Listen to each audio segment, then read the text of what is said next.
Well, that was an exciting day on the range. I like fun, but not exciting. Had an accidental discharge.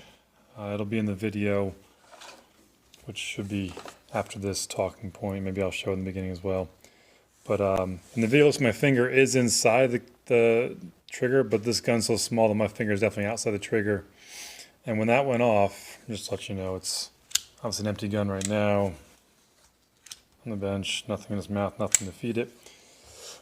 What happened was when it was jammed in there, pulled the magazine out, couldn't get it clear, put the magazine back in, and my finger was like this, again, on the outside, and it went off. So I don't know what happened. The magazine pushed something up. The slide wasn't even fully closed, so could have been really scary. Actually, it was really scary, but could have been really bad. Anyway, here's my 1915/1919 Beretta. I'd love for anybody to help me try and date this thing. Serial number 42. I know that these guns were made again in the 1920s. Some were used in the service for the Italian army when they were fighting for the bad guys during World War II. But they also were continued into service for police and whatnot after that. So I don't know what that serial number rates to as far as year. So any help there would be interesting to know the history of this gun, when it was made. The gun, I don't have any pictures, but I literally have had this for about 20 years. It was found in the ground, and that's no joke. So it was in this old holster. Magazine was inside the mag well, and pull out the old magazines as well.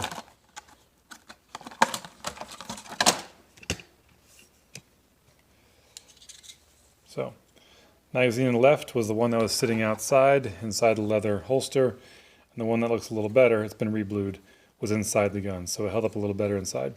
So when I got this gun, it was literally rusted shut with that magazine inside the gun. So I had to assume that there was live round in the chamber. So what I did was I put the gun in a vise, put a bucket of sand underneath it, and then by holding the slide with the vise, I beat on the back side of this with a piece of wood, and forced slowly but surely the slide back. Was able to, then get that round out of the chamber. Obviously, by pulling the handles off, I was able to get the old magazine out first. But again, wasn't sure if there's one in the chamber. When I finally did get the slide to go back, there definitely was one in the chamber. The ammo was so old, it probably wouldn't have gone off, and so there's so much moisture in it. But regardless, I ended up stripping the gun down, did a bunch of vinegar to get some rust off, cleaned it up, sort of reblued it. But if you can see, it's pitted. You can barely read the serial numbers here. I had to get the serial number off the barrel in order to date it. You can barely read, Pietro Beretta, caliber 7.62. It's really hard to read.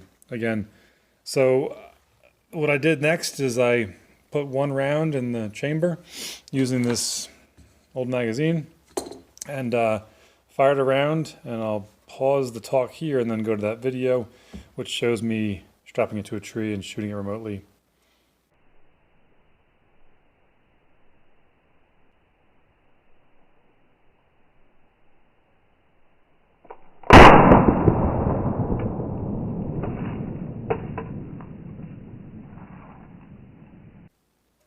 Okay, you're back.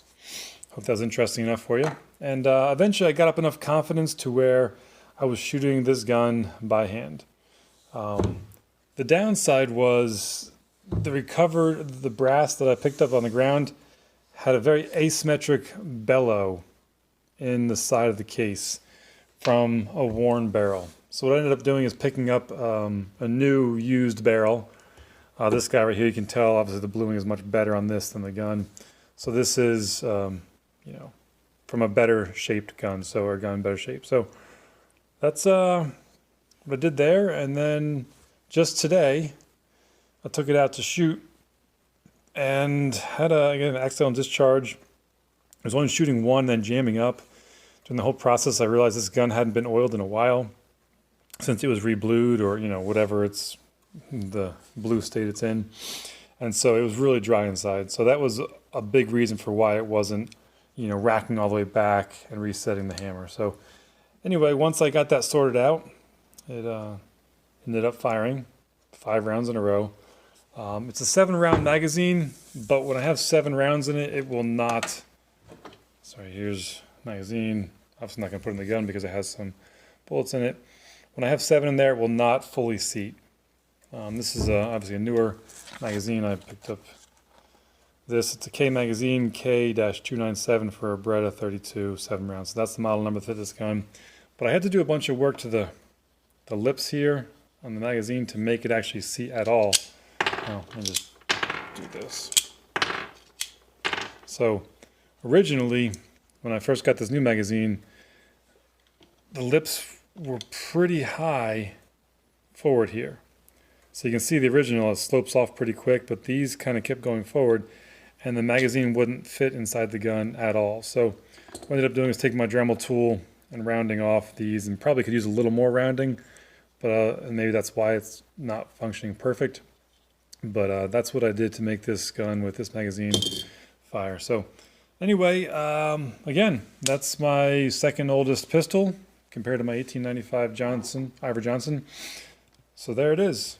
Again, it's alive. It's my garage gun. I keep it up here in my safe. If a bear ever comes around or something I need to scare off, I'll grab that. So it's not something I would carry for everyday carry as far as self-defense or even trust in a home defense situation. But it should fire at least the first round off, and I'll do a better job of keeping it oiled up better now that I know that that's a critical feature for this old gun. And there it is. So please, again, anybody have any ideas about with that serial number, the date it was made, and any sort of history like that? I'd love to know if this was potentially used in World War II, or if it was just something used out post-war for a police officer in Italy. Anyway, that's one more thing you may have noticed in this video. The grip on the left is original. The grip on the right, I remade. Both grips were in really rough shape. In fact, they're warped. If you tighten this screw back here too much, it just pops up even more. So you see right there, it's not fully seated. And the one on the right was even worse. So I just made another one, not the greatest, but out of a piece of 2x4. So there must be some nice spruce there. And installed it there, stained it, had a buddy stain it.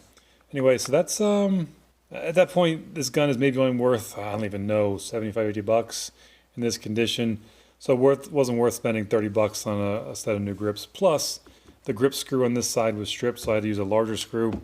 So even if I got a set of replacement grips, I'd have to bore out the whole hole in the grip to make this larger screw fit. So it's, in my opinion, again, it's a garage gun. It's not worth doing or spending any more money on. Thanks for your time. Feel free to like and subscribe. Take care.